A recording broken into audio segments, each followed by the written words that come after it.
Anthony's team was phenomenal, and they put us under so much pressure. But in terms of ourselves, we were yesterday. It was a real, it was a head count. There was a lot of tired bodies, but we have a lot of players that want to play and want to impact. And I thought we saw that today. First half, we were definitely still on the plane from Seattle. We were slow. We were a yard off everything, but that was to be expected. We knew that. Plus with the new players coming in, they needed to get up to speed, and I thought they were phenomenal. Mo Adams, Bryce Duke in particular. I thought we had to take Mo off because he was on a yellow card, and I didn't want to risk anything. Same with Heron and Noah.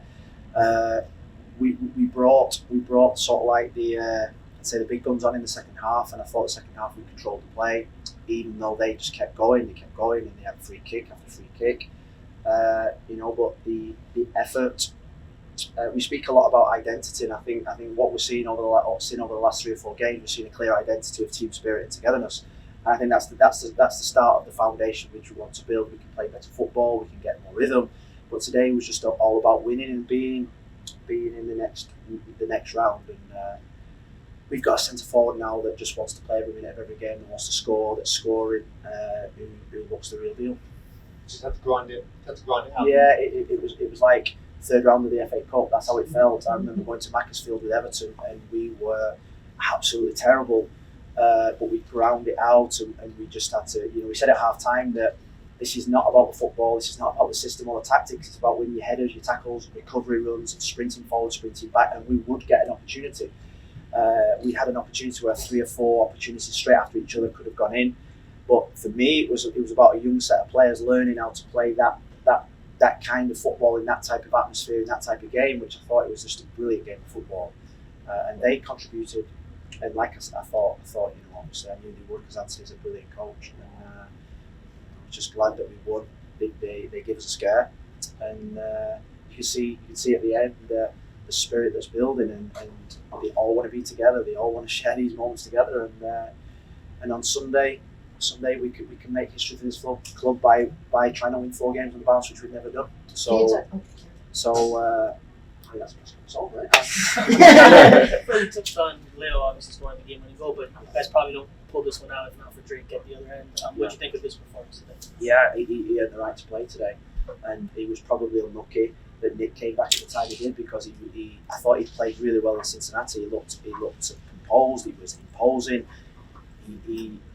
He does things. He does something that I think modern day keepers don't tend to do, and it's catch the ball. A lot of keepers punch. He catches the ball. He never fumbles the ball. He looks so assured, and we're working really hard with him. And I think he's got the attributes to be a real top keeper. I really do. And we're lucky to have 4 brilliant keepers.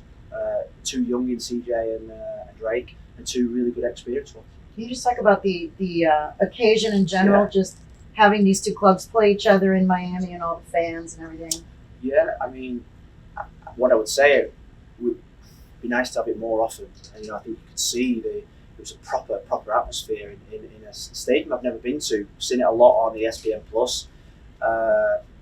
And even though the turf, I'd say, wasn't perfect for us, it was like an old-fashioned, I'd say, English stadium with everyone on top of you, and there was a real bubbly atmosphere, and it was just nice for Miami. I think there's a brilliant thirst for football in Miami, both where we are out in Fort Lauderdale and down here in, what do you call it, more central? West. So I'd say that this needs to become more often, more regular. And I'd say that with Anthony at the helm, FC Miami, we've got a brilliant opportunity to keep progressing. He's going to be, he is an outstanding coach. So you guys move on from the soccer standpoint. How much this performance leaves some stuff to work on during the week ahead of it? Yeah, I mean, I don't see any time to get out on the training pitch at this moment in time. The boys are absolutely dead in there. But what I would say is that tonight wasn't a game for the patterns that we want to work on. Tonight was the other side of the game, similar to what we showed in the second half against Seattle.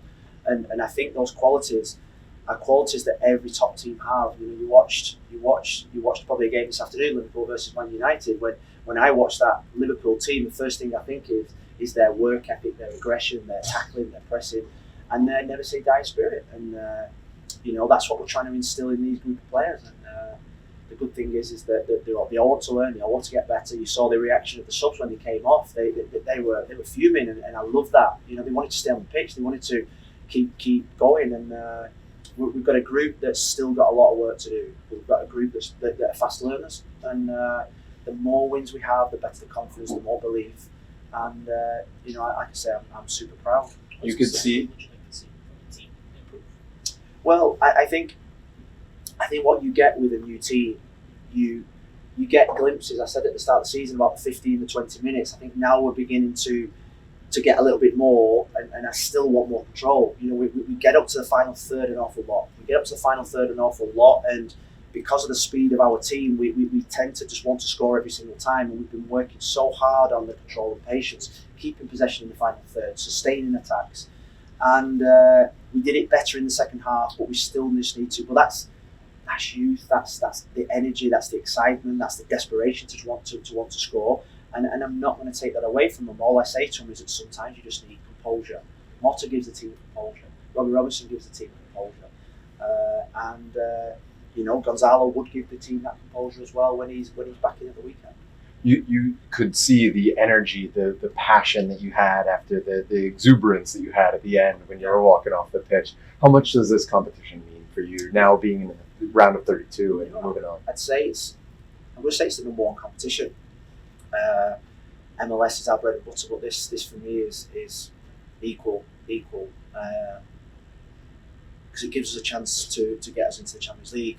I think it's 4 games now to go before the final. So, you know, you said the clock's ticking down, and there's one more to go. There's going to be some really tough ties, you know. But this is a competition that we're going to go hell for leather for. And the priority tonight, which we spoke before the game, is that forget Atlanta. Atlanta will look after itself. Tonight is the priority. We didn't want any banana skins. We didn't want to break our rhythm. And the US Open Cup, it's our first game as a club. It's our first win as a club. So, you know, that was pleasing.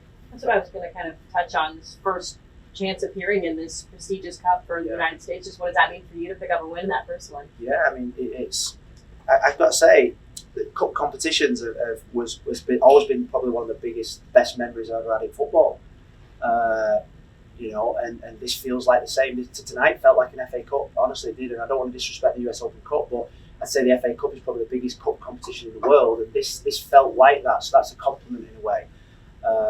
You know, you just hope that the next round can produce a tie like today, or in an atmosphere like today, because, you know, that's cup competitions, it's do or die, winner takes all.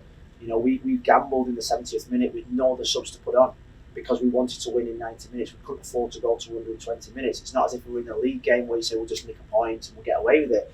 You have to win, which means there's a different type of intensity and nervousness and excitement and pressure, which I think my team loved.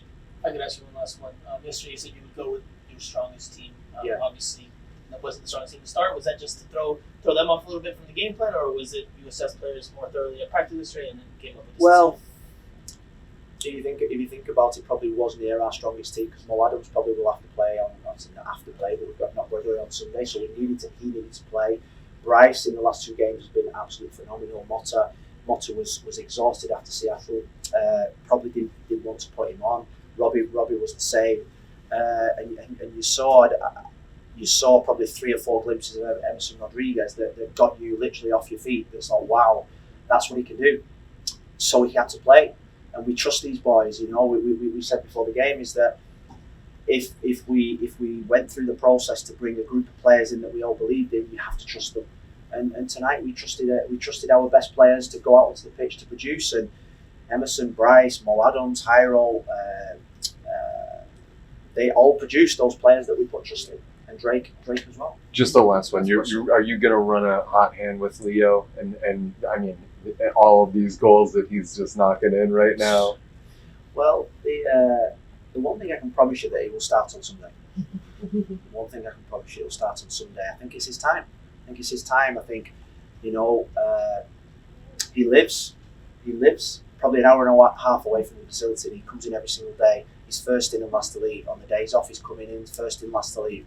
The boy wants to go to a World Cup, and I said to him when I met him in David's office back in November, the only way he'll go to the World Cup by scoring goals. The Ecuador manager probably isn't going to come to Miami to watch you play, but he'll read a newspaper, he'll read Michelle and Franco's columns and yourself, sorry, and he'll just keep saying companion goal, companion goal, companion goal, and eventually that will get the Ecuador manager here. He's doing everything right.